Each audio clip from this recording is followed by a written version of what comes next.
नमस्कार दोस्तों, स्वागत है आप सभी का हमारे इस YouTube चैनल पंडिताइन चाची में। तो दोस्तों, आज हम आपके लिए लेकर आए हैं हलछट की लोक कथा। एक नगर में दो स्त्रियां रहती थीं। दोनों एक ही परिवार की थीं और रिश्ते में देवरानी जेठानी लगती थीं। देवरानी का नाम सलोनी था, जो बड़ी ही नेक, सदाचारणी तथा दयालु थी। जेठानी का नाम तारा था। वह स्वभाव से बड़ी ही दुष्ट थी। एक बार दोनों ने हलछट का व्रत किया।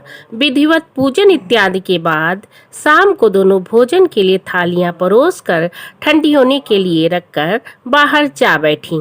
उस दिन सलोनी ने खीर बनाई थी। अचानक दो कुत्ते उनके घर में घुसे और भोजन खाने लगे। अंदर से चप चप की आवाज आई तो दोनों अपने अपने कक्ष के भीतर जाकर देखने लगी। सलोनी ने कुत्ते को खीर खाते देखा तो कुछ नहीं बोली और उसने सोचा अब तो जूठा हो ही चुका है, तो बाकी खीर भी उसी के आगे डाल दी। लेकिन तारा थाली में मुंह मारते कुत्ते को देखते ही आग बबूला हो गई। उसने कमरे का द्वार बंद कर लिया, फिर डंडा लेकर कुत्ते को इतना मारा कि उसकी कमर ही तोड़ डाली। कुत्ता अधमरा होकर जैसे तैसे वहां से जान बचाकर भागा। उसके बाद दोस्तों, दोनों कुत्ते जब बाहर मिले तो एक दूसरे का हाल जानने लगे। जो कुत्ता सलोनी के यहाँ गया था बोला, मैं जिस कक्ष में गया था वो स्त्री तो बड़ी भली थी।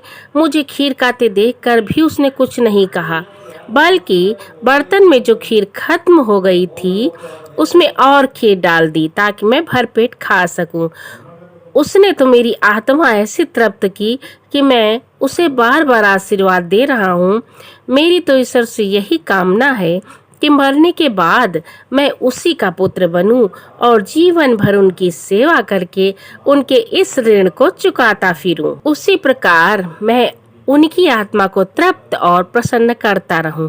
अब तुम बताओ, तुम्हारे साथ क्या बीती? लगता है तुम्हारी तो वहाँ खूब पिटाई हुई है। दूसरा कुत्ता बड़े ही दुखी सुर में बोला, तुम्हारा अनुमान ठीक है भाई। आज से पहले मेरी ऐसी दुर्गति कभी नहीं हुई। पहले तो थाली में मुंह मारते ही सारा जबड़ा हिल गया। फिर भी भूख से परेशान होकर मैंने दो चार कौर सटके ही थे कि वह दुष्ट आ गई और कमरा बंद करके डंडे से उसने मुझे इतना मारा कि मेरी कमर ही तोड़ डाली। मैं तो ईश्वर से यही निवेदन करता हूँ कि अगले जन्म में मैं भी उसका पुत्र बनकर उसे बदला चुकाऊं। जैसे उसने मार मार कर मेरी कमर तोड़ी है, वैसे ही भीतरी मार से मैं उसका हृदय और कमर तोड़ डालूं। दोस्तों, कहते हैं कि बेजुबान की बद्दुआ बहुत बुरी होती है। इसे दैव योग ही कहा जाएगा कि दूसरा कुत्ता शीघ्र मर गया और मरकर उसने तारा के घर पुत्र के रूप में जन्म लिया। पुत्र रत्न पाकर तारा बहुत खुशी हुई। पुत्र को लेकर उसने अपने मन में बड़े बड़े मंसूबे बांध लिए। दोस्तों, ये बात यहाँ याद रखने वाली है कि वो दुष्ट औरत तारा ही थी जिसने उस कुत्ते को बहुत मारा था। उसी के घर पुत्र का जन्म हुआ है। मगर दूसरे ही दिन जब घर घर में हल षष्ठी का पूजन हो रहा था, वह लड़का मर गया। तारा की तो जैसे दुनिया हुई उजड़ गई। वो दहाड़े मार मार कर रोने लगी, मगर क्या किया जा सकता है। जैसे तैसे उसने अपने सीने पर सब्र का पत्थर रख लिया। फिर तो हर वर्ष उसके लड़का होता और हल षष्ठी के दिन मर जाता। जब 3-4 बार ऐसा हुआ तो तारा को इस पर कुछ संदेह हुआ कि आखिर मेरा लड़का हल षष्ठी के दिन ही क्यों मरता है। फिर एक रात सपने में उसे वही कुत्ता दिखाई दिया। उसने कहा, मैं ही बार बार तेरा पुत्र होकर मृत्यु को प्राप्त हो रहा हूँ।